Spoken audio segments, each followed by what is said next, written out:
Assalamualaikum warahmatullahi wabarakatuh. Yang berbahagia Tan Sri, Datuk-Datuk, tuan-tuan dan puan-puan yang saya hormati sekalian. Tajuk ini diberi kepada saya. Saya tidak memindanya, tetapi saya cuba memadatkannya dengan apa yang saya tak katakan.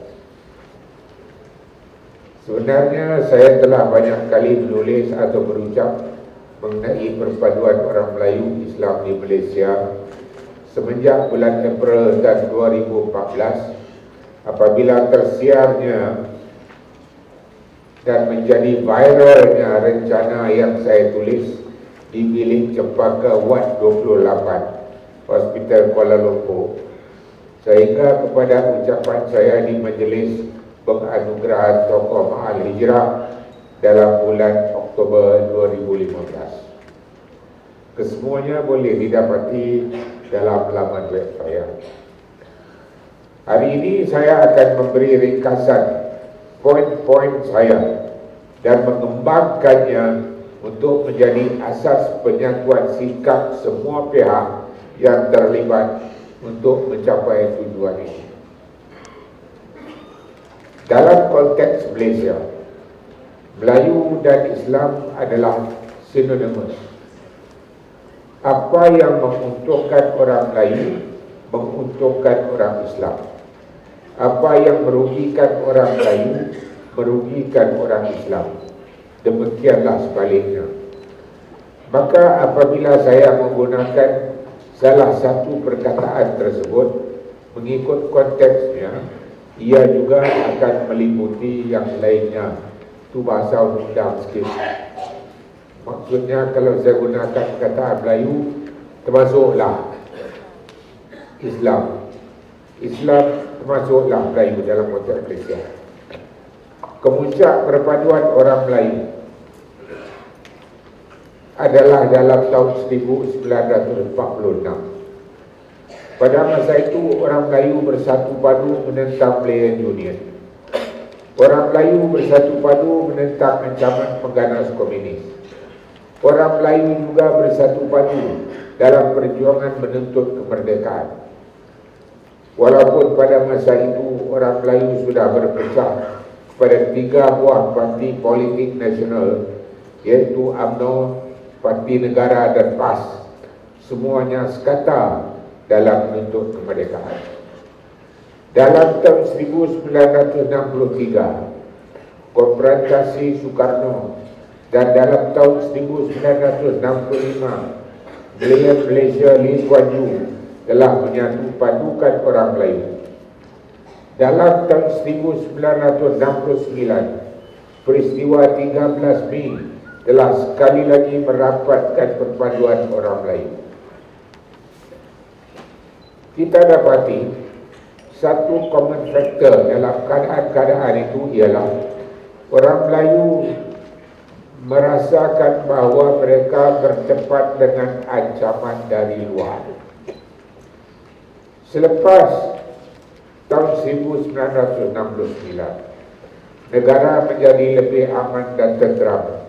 Kemajuan dan kemakmuran telah mula dirasai. Kampung telah bertukar wajah. Hampir semua rumah sudah mempunyai kereta, dan banyak pula yang telah mempunyai anak yang berkelulusan atau berada di universiti. Hampir kesemuanya atas beasiswa kerajaan persekutuan, kerajaan yang diterajui oleh UMNO dan Barisan Nasional.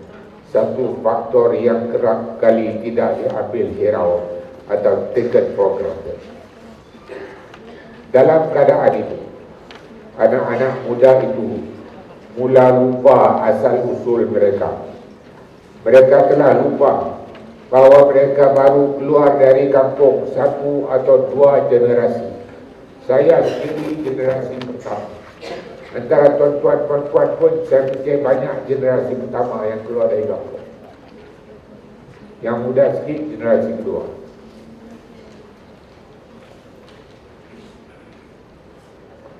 Malah ada yang merasakan bahawa peruntukan perlembagaan dan dasar yang mengubah nasib mereka itu sudah tidak perlu lagi. Ada pula yang terlalu taksub dengan sesuatu yang bersifat kearaban, tanpa dapat membezakan di antara Arab dengan Islam, syariah dengan budaya, fakta dengan pandangan. Pemimpin-pemimpin Melayu dalam telah menjadi leka dan sombong dengan kuasa dan kekayaan.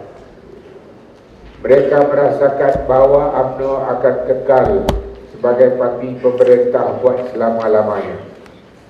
Mereka cemburu jika ada muka-muka baru yang akan menandingi mereka. Maka UMNO menjadi ketandusan pemimpin dan rebut dari dalam. Rakyat hilang kepercayaan terhadap UMNO. Orang Melayu yang berada di luar UMNO, antaranya kerana tidak mendapat tempat dalam UMNO, mula nampak bayangan kekayaan jika berkuasa. Maka PKR mau berkuasa tidak kira dengan apa juga caranya, dan tidak kira apa yang akan terjadi kepada bangsa, agama dan negara.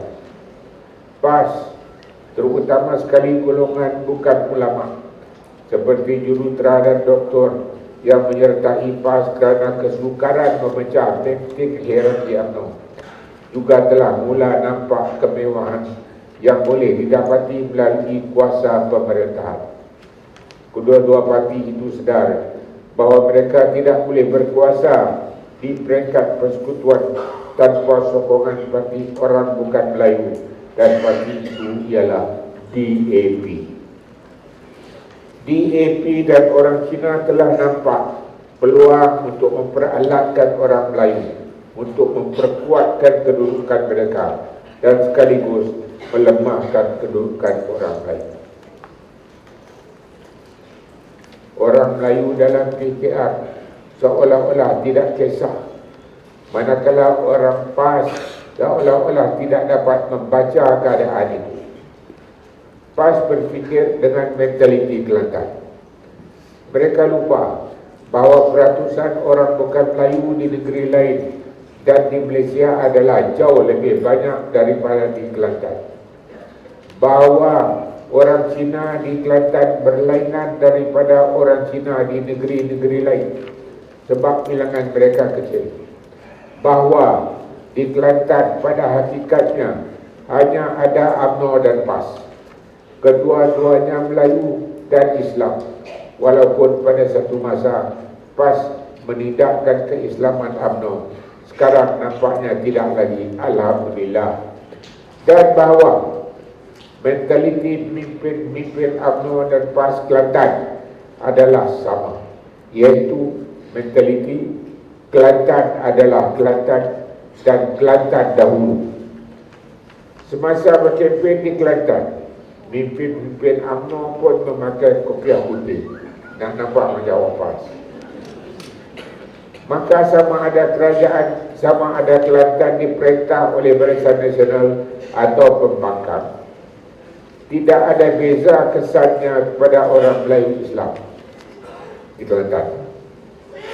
Selain daripada itu, pemimpin PAS itu juga telah mula khayal dengan impian Putrajaya, pusat pemerintahan negara yang sebelumnya hendak dilelongnya jika menang pilihan raya.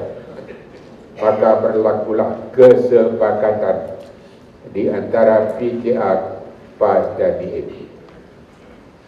Saya telah berkata beberapa kali dan saya ulangi hari ini bahawa orang Melayu di Malaysia sedang menghadapi ancaman luar yang paling serius dalam sejarah. Malangnya, berlainan daripada di masa-masa lepas, orang Melayu tidak menyedarinya. Saya telah berkata beberapa kali dan saya ulangi bahawa jika Pakatan Pembangkang berjaya menubuhkan kerajaan di peringkat persekutuan, parti yang akan menjadi tunggak atau dominan Pakatan itu ialah DAP, bukan PKR dan bukan PAS. Bahawa PKR atau PAS tidak akan dapat mengawal cita-cita DAP seperti UMNO berjaya mengawal cita-cita MCA dan gerakan semenjak merdeka. Dan bahawa satu perkara yang pasti berlaku jika Pakatan Pembangkang menang di Peringkat Persekutuan ialah hak, kepentingan dan kedudukan orang Melayu dan Islam akan berkurangan. Sebab orang Cina meninggalkan MCA dan gerakan dan menyokong DAP sebab mereka mahu lebih daripada apa yang mereka boleh perolehi melalui MCA dan gerakan. Soalan, dari mana yang lebih itu akan datang? Kalau tidak daripada orang Melayu. Itu orang Melayu harusnya boleh berfikirlah tentang perkara itu. Mereka berdiri di belakang DAP sekarang sebab mereka mahu lebih daripada apa yang mereka boleh dapat selama ini daripada MCA dan gerakan daripada Barisan Nasional. Dia nak lebih. Yang lebih itu datang dari mana? Terutama terpaksa ambil daripada kita. Itu kita sedar. Tetapi Alhamdulillah, perubahan telah mula ternampak. PAS telah menyingkirkan golongan mazhab.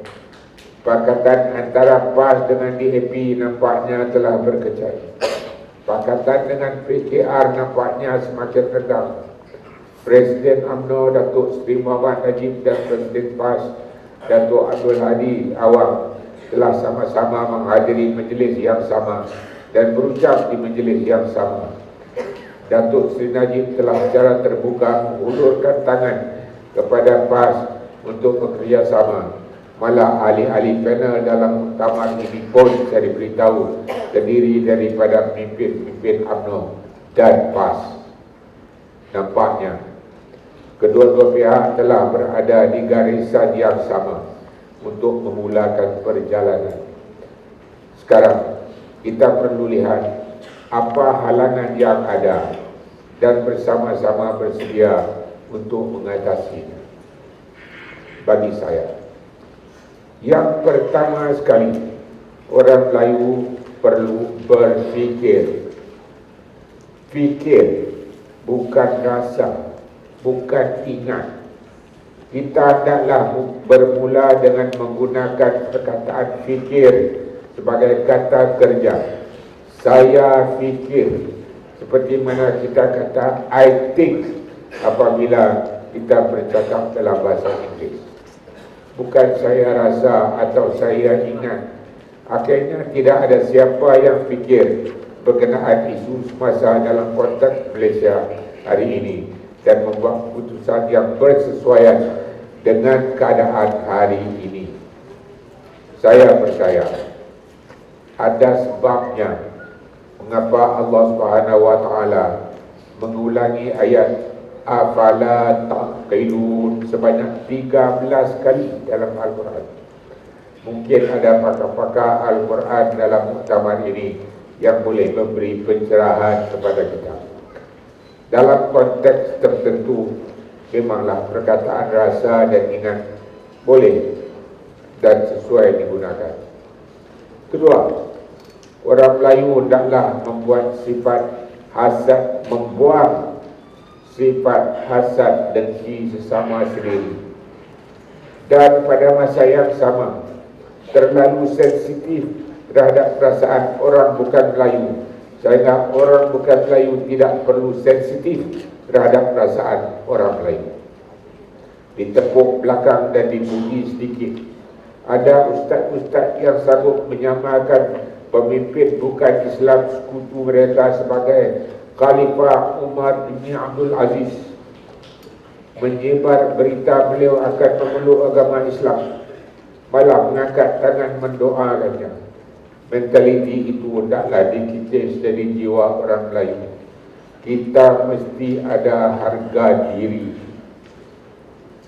Ketiga, orang Melayu perlu menumpukan fikiran dan tenaganya terhadap isu-isu pokok, bukan yang remeh-remeh. Saya nak beritahu, makali tuan-tuan tak tahu, di awal abad ke-20, orang Melayu di Pulau Pinang berpecah dua dan bermusuhan kerana permainan borea. Sebab main borea, satu kumpulan terkenal dengan bendera merah dan satu lagi bendera putih. Mereka bergaduh atas nama bendera mereka. Dalam tahun 1950-an, orang-orang Kelantan heboh dengan masalah hukum air liur anjing. Kalau anjing jilat kena air liur, apa hukumnya? Itu yang heboh. Sehingga satu muzakarah besar diadakan yang menemukan ulama-ulama kelulusan Al-Azhar dan Timur Tengah yang dikenali sebagai kaum tua, dengan graduan-graduan Darul Ulum Deoband India, termasuk Dr. Farhaduddin Al-Hilmi yang dikenali sebagai kaum muda. Dan jadi dua kaum dah, kaum tua, kaum muda, sebab ayo anjing ya. Dalam tahun 1970-an dan 1980-an, umat Islam terutama sekali di pantai timur Malaysia berdepan pula dengan isu pengkafiran dua imam, pengharaman daging sembelihan dan lain-lain kerana berada dalam parti politik yang berlainan dan seterusnya. Keempat, orang Melayu mesti sedar bahawa isu pokok yang menghadapi mereka sekarang ialah untuk menyelamat kerajaan persekutuan yang diterajui oleh UMNO demi untuk mempertahankan kedudukan agama Islam dan hak-hak keistimewaan orang lain. Yang lainnya adalah secondary, bukan isu pokok lagi. Hudud bukanlah isu pokok sekarang. Hudud bukanlah satu-satunya ukuran keislaman sesebuah negara. Ia hanya satu jenis hukuman bagi kesalahan jenayah. Tidak ada sebuah parti politik di dunia ini yang wujud semata-mata untuk memperjuangkan pelaksanaan satu jenis hukuman jenayah. Biar apapun kita mestinya, kerajaan persekutuan yang diterajui oleh UMNO adalah gantingan yang paling baik untuk pelaksanaan hudud, bukan Pakatan Pembangkang yang diterajui oleh DAP. Itu PAS perlu sedar dan terangkan kepada ahli-ahlinya. Kelima, dengan kerjasama di peringkat kerajaan, peringkat persekutuan, PAS boleh kekal sebagai PAS dan UMNO boleh kekal sebagai UMNO. Malah PAS akan dapat menyertai kerajaan persekutuan. Mungkin ada pemimpin pertengahan dalam UMNO yang takut kehilangan peluang menjawat jawatan dalam kerajaan persekutuan kepada PAS. Mereka perlu fikir, mereka mau hilang sedikit atau hilang semua. Mereka perlu bertanya diri mereka sendiri, untuk apa mereka menyertai UMNO? Adakah untuk kepentingan diri semata-mata? Keenam, mengenai UMNO, saya telah berkata dan saya ulangi, sebagai sebuah parti Melayu Islam, UMNO berada di atas landasan yang betul. Masalahnya adalah pemimpin-pemimpinnya. Persepsi rasuah yang tinggi di kalangan mereka, isteri-isteri mereka yang berbelanja tidak sepadan dengan pendapatan resmi suami mereka, menjatuhkan imej pemimpin-pemimpin UMNO di mata rakyat. Lebih menyedihkan ialah dalam keadaan tenang UMNO berada sekarang, pada masa pemimpin-pemimpin UMNO sepatutnya mengukuhkan parti, mereka bercakaran sesama sendiri. Percayalah, semua itu adalah alamat kiamat sesebuah parti jika keadaan tidak diperbetulkan segera. Saya percaya jika semua pihak memberi perhatian serius kepada faktor-faktor yang saya sebut itu dan berusaha dengan ikhlas ke arah perpaduan dan atau kerjasama demi untuk menyelamatkan agama, bangsa dan negara, insya-Allah ia akan tercapai. Ada orang berkata kepada saya, setelah membaca rencana-rencana saya, dia mengambil keputusan untuk mengundi Barisan Nasional dan dalam pilihan raya umum yang akan datang. Tetapi katanya, masalahnya ialah dia tidak sukakan pemimpin tertentu. Pemimpin itu akan menganggap undinya itu adalah undi untuk beliau, sedangkan itu bukan tujuannya. Saya akui itu adalah satu dilema. Tetapi dalam keadaan yang kita hadapi sekarang, kita perlu memberi tumpuan kepada ummah, bukan pemimpin. Pemimpin datang dan pergi, ummah kekal. Ummah menentukan siapa pemimpin, bukan sebaliknya. Tidak ada sesiapa yang lebih besar dari ummah, melainkan seorang Rasul. Seorang pemimpin yang berjiwa besar juga patutnya tahu bila dia patut berundur. Pertimbangannya ialah apabila dia sudah hilang credibility dan menjadi liability kepada parti dan demi kepentingan agama, bangsa dan negara, bukan kepentingan diri, maka kita janganlah bakar kapal kerana tidak sukakan nakoda. Nakoda janganlah membakar kapal kerana tidak mau melepaskan jawatan. Dan janganlah ada pula orang yang kerana tak sangat menjadi nakoda hingga sanggup membakar kapal. Semua itu kerja bodoh. Setakat ini, dalam ucapan ini, saya tumpukan kepada kerjasama antara UMNO dan PAS di peringkat persekutuan. Sekarang saya akan mengembangkan lingkarannya. Sebenarnya, jika kerjasama itu di antara UMNO atau BN dan PAS saja pun, ia boleh dikembangkan ke negeri-negeri.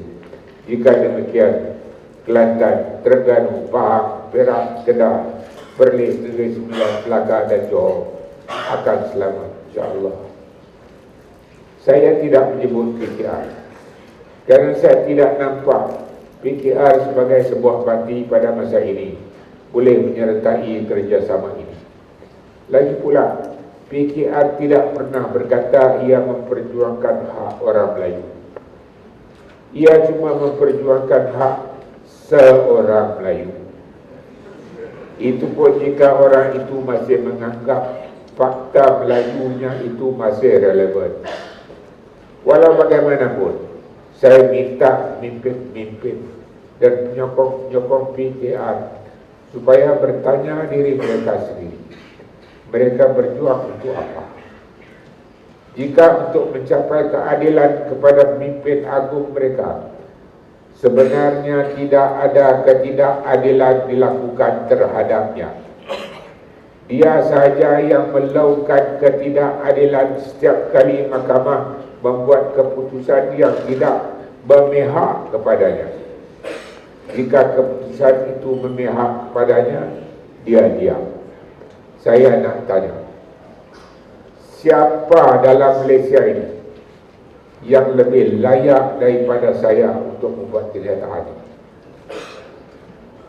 Siapa? Saya memangkan dia. Nak baca alasan dalam nama web saya.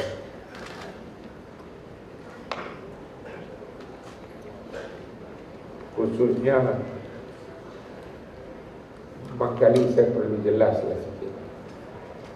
Ya, saya dah jelaskan dalam persidangan konvensyen perpaduan Melayu.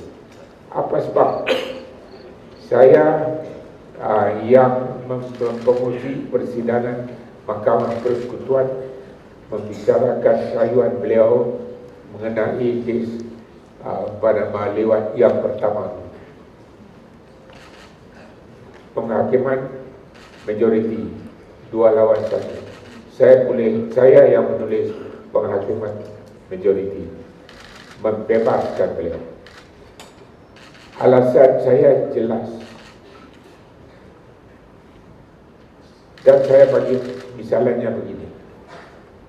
Apabila kalau saya seorang bapa, anak saya balik cerita bahawa kawan dia tumbuk dia, tanpa siasat pun saya percaya anak saya, itu saya buat keputusan sebagai seorang bapa.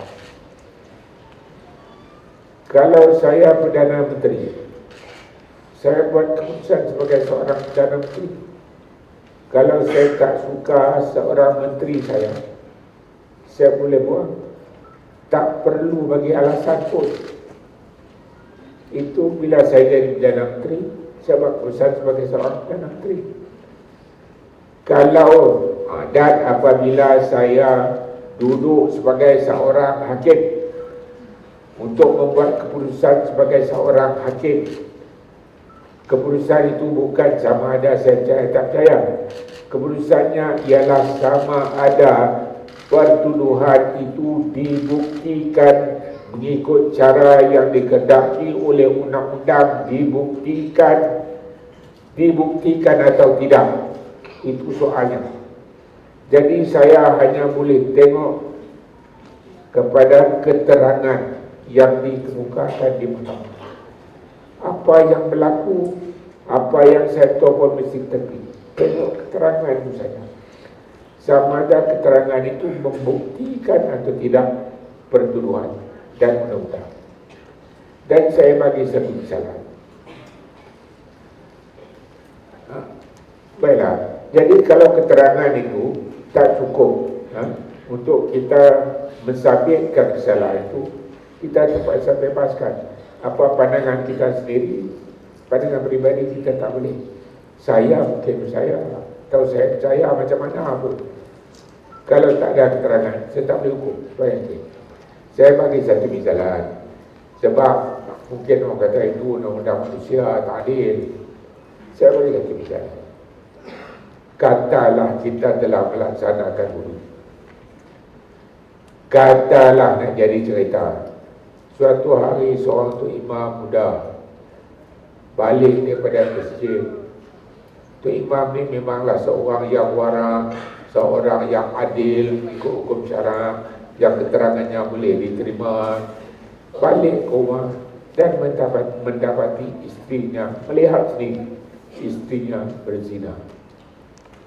Soalan saya, atas keterangan seorang imam ini saja, walaupun dia seorang saksi yang adil, boleh tidak kita kenakan hukuman hudud terhadap isteri?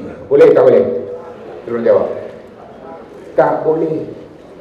Bukan sebab kejadian tak berlaku, bukan sebab tu imam tu pembohong, saksi pembohong, bukan sebab hakim tak percaya keterangan tu imam tu, tapi tak cukup syarat. Macam tu lah juga. Bila saya duduk sebagai hakim, saya kena duduk macam tu. Sebab itulah 10 tahun selepas penghakiman tu diberi, beliau membuat permohonan di mahkamah untuk memadam sebahagian daripada keterangan daripada penghakiman saya, di mana saya berkata di penghujungnya tu, saya tidak mengatakan perkara ini tak berlaku, dan apa pandangan sama ada, dan saya tak syak bahawa perkara ini berlaku. Tetapi sebagai hakim, saya terpaksa tengok kepada keterangan cukup tidak untuk mensabitkan dia, bukan untuk saya tak percaya, untuk mensabitkan dia. Itu alasannya. Dan itulah alasan yang supaya orang faham lah, supaya orang faham. Itulah alasannya mengapa saya membebaskan beliau. Tetapi kepada kerajaan atau kepada UMNO lah, oleh sebab saya bebas Datuk Seri Anwar, pada mereka saya orang Anwar. Orang politik ni dah senang ya. Kamu bebas musuh politik kami, kamu orang dia lah. Malah nak cerita lah sikit. Orang tak tahu. Orang tak tahu. Hari pertama nak bercakap tu, Peguam Datuk Seri Anwar bangun untuk membuat permohonan supaya saya mengecualikan diri daripada membicarakan dia. Tak mau saya cakap dia. Alasan yang dia bagi memanglah itu ini, itu ni lawyer dia bagi. Tapi saya tahu sebenarnya alasan yang terbuku di hati dia ialah saya datang dari Kepala Batai, sama tempat dengan Pak La, orang Kepala Batai juga. Jadi orang Kepala Batai dipakai jadi dia tak mahu saya bicara dia. Tapi bila saya tolak permohonan ni, dia bangun. Dia hantam, saya tak kira. Lepas tu saya tanya peguam dia sama ada dia nak minta tangguh sekejap kan, nak nasihat, minta tangguh. Dia pun minta tangguh 45 minit. Akhirnya sambung semula. Dan selepas tu dia diam lah sampai habis. Patah pun dia tak cakap. Mungkin dia dinasihatkan oleh peguam dia. Tapi tu terang, saya kata lah, masa dia duduk hentam saya tu, saya tengok kat dia, hati saya kata, maaflah, you are a bloody fool. Kalau dalam Malaysia ni ada seorang hakim yang ada kad untuk membebaskan kamu, jika kamu layak dibebaskan, ini orang. Jadi ingat hati seorang. Lepas tu dia berdiam jalan. Bila sampai hari membaca keputusan, saya selesai baca keputusan, dia dibebaskan, dia bangun. My Lord, dia kata, thank you very much. May God bless you. That's all I want to say. Itu yang saya kata. Jadi masa menyembelahi dia, eloklah. Tapi kepada orang, oleh sebab tu, saya telah di blacklist lah. Tak boleh nak jadi ketua hakim negara walaupun paling kanan. Tapi akhirnya kalau Allah Ta'ala nak tu jadi juga, keluarlah video lingam. Bila keluar video lingam, ada apa nama itu, penyiasatan. Segala yang tak baik pun keluar. Tinggal yang nampak bersih sikit pun saya lah. Jadi terpaksa lah. Bila saya nak di-offer tu, saya dipanggil. Soalan pertama, ini sama-sama orang kampung ni cakap, Min, dengan kata hang orang anu. Saya kata Anwar tak mahu saya bicara dia sebab dia ingat saya orang you. You tak mahu bagi saya nak pangkat sebab you ingat saya orang Anwar. Kalau macam tu saya bebas. Jadi berilah pada saya. Kita dengar cerita. Ini orang tak tahu lah. Dalam buku saya dah lah, nak keluar lah buku dalam hari ini. Baik. Sebenarnya di perjuangan PKR, perjuangan mereka hanyalah untuk mendapat kuasa. Tidak kira apa akibatnya kepada negara, kepada hak, kepentingan dan kedudukan bangsa Melayu dan umat Islam. Tidakkah sudah tiba masanya untuk pemimpin Melayu Islam dalam PKR berfikir semula dan mengubah pendirian mereka demi untuk mempertahankan hak, kepentingan dan kedudukan para Melayu Islam seperti yang diperuntukkan dalam pelbagai. Demikian juga dengan NGO Melayu Islam. Ini NGO membayar sini. Mereka juga sepatutnya menyertai perpaduan ini untuk mencapai tujuan yang sama. Pada masa yang sama, mereka patut bergabung sesama sendiri, mengurangkan bilangan, menambahkan keahlian dan memperkuatkan kedudukan. Bukan masing-masing hanya menjaga periuk nasi sendiri. Satu tabiat yang perlu dikikis daripada jiwa orang Melayu. Sebenarnya tidak ada apa-apa perbezaan prinsip atau ideologi di antara semua kumpulan-kumpulan Melayu Islam baik parti politik atau NGO, yang boleh menjadi halangan kepada perpaduan atau kerjasama di antara mereka.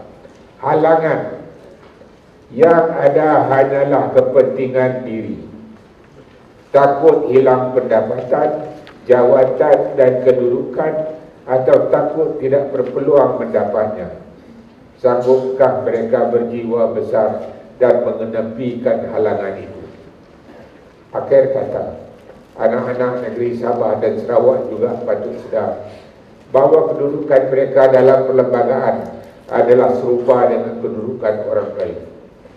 Jika mereka mahu kedudukan mereka selamat, mereka adalah bersama-sama orang Melayu, UMNO dan PN. Bahawa sebahagian daripada mereka beragama Kristian tidak pernah menjadi masalah. Mereka boleh terus mengamalkan agama mereka seperti biasa. Kita bantah penggunaan kalimah Allah dalam Bible dan upacara agama dalam bahasa Melayu, terutama sekali di Semenanjung, kerana motifnya adalah untuk mempengaruhi orang Melayu menganut agama Kristian setelah mereka gagal berbuat demikian selama 500 tahun. Kita bukan hendak meminggir mana-mana kaum. Kita hanya hendak mempertahankan peruntukan perlembagaan yang sedia ada. Malah, semua kaum sepatutnya bersama-sama mempertahankan perlembagaan, kerana hanya dengan cara itu perpaduan harmoni, ketenteraman, kemajuan dan kemakmuran akan dapat dikekalkan. Tuan-tuan dan puan-puan, saya telah berkata apa yang saya tak katakan. Terserahlah kepada pemimpin-pemimpin dan orang-orang Melayu dan Islam sama ada tak menerima pandangan saya atau tidak. Soalnya, apakah mereka lebih utamakan kepentingan diri atau umat? Itu soalan yang perlu mereka jawab. Sekian, terima kasih. Wabillahi taufiq. Assalamualaikum warahmatullahi wabarakatuh.